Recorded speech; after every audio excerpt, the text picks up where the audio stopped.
Welcome to the Lost Meadow Gallery Roundchair Interviews.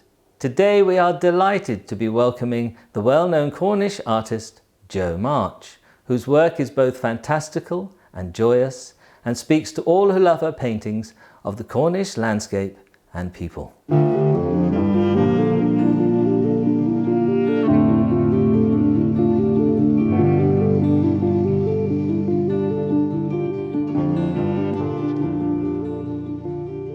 I realised that my influences are not necessarily artistic because they come from, they're a bit autobiographical, growing up in southeast Cornwall on the edge of the moor through the 60s and 70s when I wasn't painting and I wasn't thinking about painting and I was just observing like we all do. And I was always interested in art, but I never thought of myself as an artist, so I wasn't overly fascinated by artist technique or what they did. I saw pictures I liked. I always liked Stanley Spencer. I always liked Grant Wood, Samuel Palmer, people that painted landscape.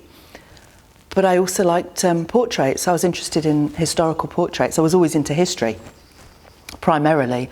So going to an exhibition of portraits when I was a bit older, that would be fascinating to me in itself. So I don't actually think that there was a clear influence of any particular art. I've always liked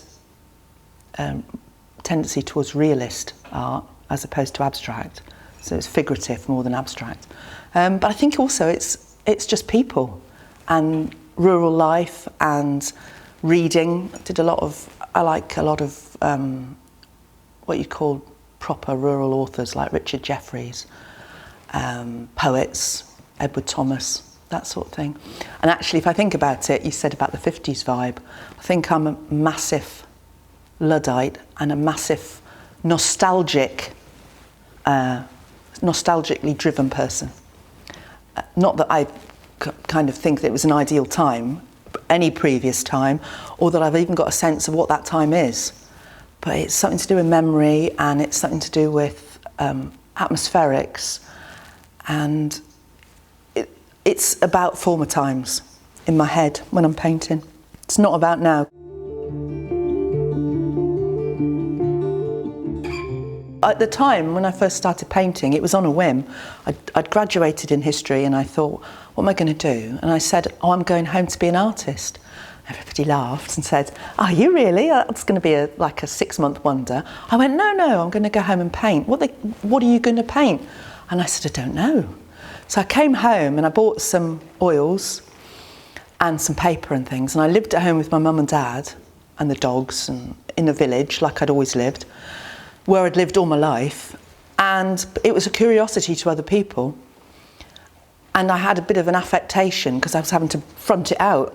It was such an odd decision to make. And art school had never been an option anyway. So I started to teach myself, but I probably was quite imitative to begin with because you're looking around thinking, well, how do I paint? What do I do? And it took time for a style to develop. And it was like an undertow because on the surface I was doing lots of really funny commissions for people because people would say, oh, Jo, you're painting then. Can you paint my dog? And I go, yeah, I can do that. How much? I say 20 quid, justifying what I was doing. But underneath it all, I was also painting what I fancied painting, which had this, straight away was into this figurative, slightly idiosyncratic, rural people mostly. I wasn't really painting landscapes. And then after a few years, the landscapes came to the fore a bit by dint of the fact that the people I was painting, I was making them up and they were becoming odder and odder. And one day I painted this picture and it had these terrible old men in a handcart being pulled along by this woman. And my husband said, that's awful, Jo. Those people are horrid. No one's going to like that. I said, don't you think so? He said, no, take them out. It's a nice landscape behind. And I said, I don't paint landscapes. He said, there's a landscape, you've painted one. So I wiped them out, oils, of course, it's easier. And there was this landscape. And it was all there. It was a style that I hadn't even noticed I was doing. And the people receded slightly for a while whilst I worked on this quite bucolic pastoral, big hills, groves, very English. As I know it's Cornwall, but I think of myself as a very English artist, really. And I discovered I had a style. So it was accidental, and I think it's by dint of not having gone to art school and not having anybody said, well, Jo, you know, you're a contemporary artist, you need to be thinking about... I didn't, I just made up stories and painted them, and the style just came.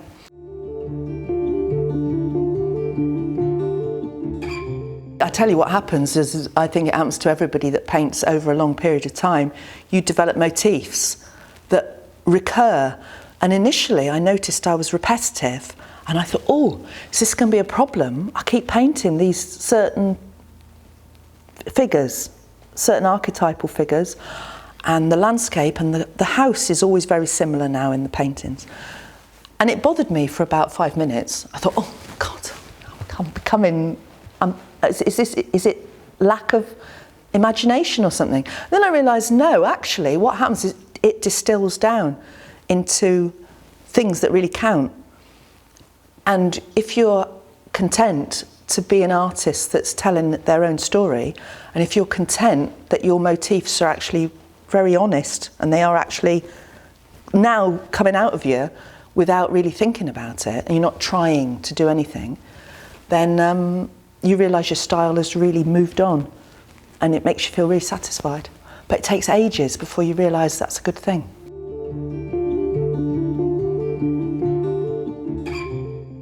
When I was a very small girl, my granddad, who was Irish, had kept greyhounds. He always had dogs, and I remember being small and there was this big stripy greyhound called Beezer that he used to bring down. And he was a bit of a poacher, and he was a bit of a gamekeeper as well. He'd done both sides, and he was very eccentric and quite a difficult man. And I remember he had these big lanky dogs that he used to dispatch himself when they got old, which was shocking to his daughter, who was my mother, obviously. And she liked greyhounds. We never had any all through my life until I got home from university, and somebody offered me a dog that had been racing. And I'd had 2 lurchers, and they said, do you want another dog? And I said, well, I don't know. They said, she's called Lucky. And he turned up with this white greyhound. She was terrified of everything. Beautiful. And I looked at her and I started painting because I was drawn to this thing. And also she had a kind of, there's something in them, something very old about long-legged hounds and about their place all through history in the countryside. And also they've fallen from, their status has fallen. And I think that's really sad, and it's interesting because they're beautiful and gentle, and I've had loads now, all ex-racers. And racing is such a horrid, debased sport really. Now, so much money and there's so little love in it for a lot of the dogs. And yet they're grand, they're like aristocratic dogs. And they're ending up in, I'm sorry, I shouldn't rant. They're ending up in China, you know, in food markets. It makes me furious, absolutely furious. And you think these are the dogs that a peasant couldn't own in the Middle Ages, and they've been sold for quids by unspeakable people to other unspeakable people. So, but I paint them also because they are Arcadian, and it's about the countryside and moonlight and dogs out with masters and Diana and magic and all that stuff. So everything about greyhounds is beautiful to me, apart from their fate. Some people say, a bit sinister, Jo, don't like that one. When I'm painting them, to me they're really amusing. And idiosyncratic is a good word because they're not meant to be unpleasant. But, you know, life, especially rural life, is full of dark corners, and it's full of oddly drawn characters and houses that make you think twice before you walk past. But that's partly joyous, it's partly scary in a good way. Some of it's tragic and melancholic, but it all is about the fullness of experience, of living in a place, especially if you live in a place your whole life.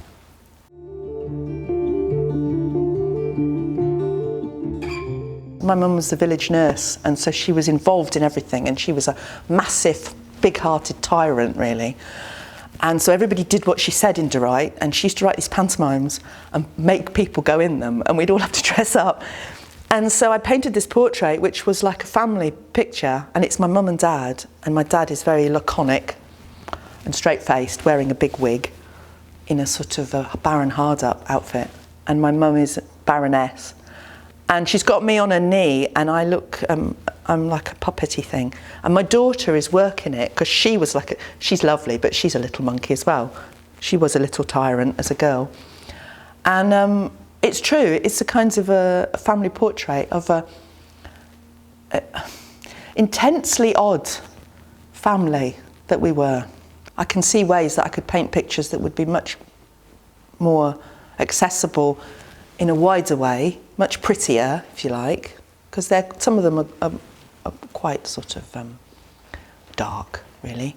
Not, you know, they're painted with rich, dark colours and things, and everybody likes bright blue skies, don't they? But I had quite an eccentric home life, and I was quite a funny little girl when I was small, and didn't really get on with other children very well. So I think the paintings, it's a stream, isn't it? It comes out of you. And now it's fine, I get on with everybody, and I'm perfectly happy, functioning, not even slightly dysfunctional person, I think. And I'm really grateful for all of that eccentricity. At the time, when you're small and you come from quite a strange, that's odd, when your mum's quite eccentric and your dad's a little bit eccentric as well, and all of your relatives seem to be, when you're a kid you just want to be like everybody else, don't you? You want to live in a bungalow and wear mini skirts and things, and you don't want to wear long plastic dresses and Tutankhamun pendants and have Vote Labour Free Ireland badges on you when you go to school. You don't want to be that kid. You want to like Donny Osmond, don't you? Not the Wolfe Tones. So that sort of thing. When you're small, you're not comfortable. Now I rejoice in all that. I'm really grateful for all those unusual influences that started from the year dot, and I'm grateful to my mum for fostering some kinds of love of literature and outsider stuff. She was central to the village, but she was a pure outsider in her attitudes.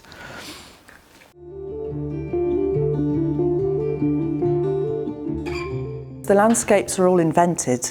They're imaginary places.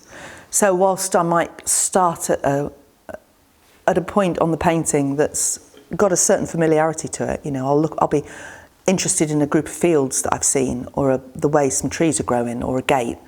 The painting grows organically, totally from my head, and they're a bit like walks, you know, you start somewhere and you carry on.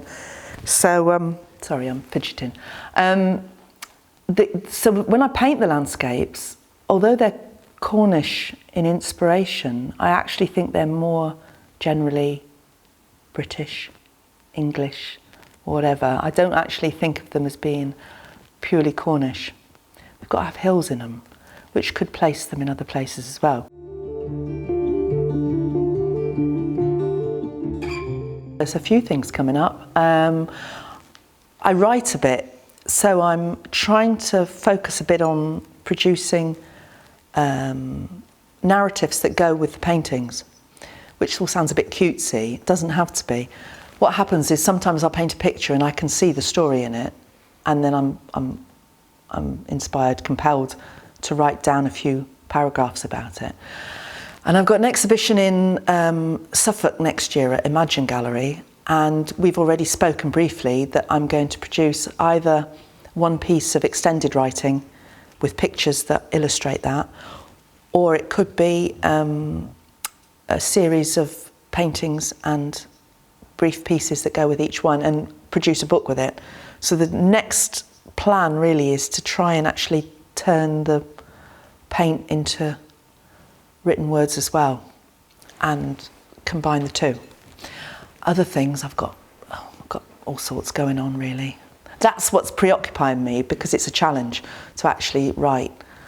But since so much of the stuff that I paint springs from things I've read, Walter de la Mare, people like that paint with words, it seems to me to be inevitable that I'm going to start writing. That's the other thing about growing, a little more mature, is you think, oh, I've really got to start packing this in, getting it going. You never know if your hand might drop off or your eyeballs invert or whatever. What are you going to do? You've got to get all this stuff done. And I still feel exactly like I did when I was 25 when I started, except I know what I'm doing now. And I'm worried now that I won't get everything done in the next 40 years, God willing.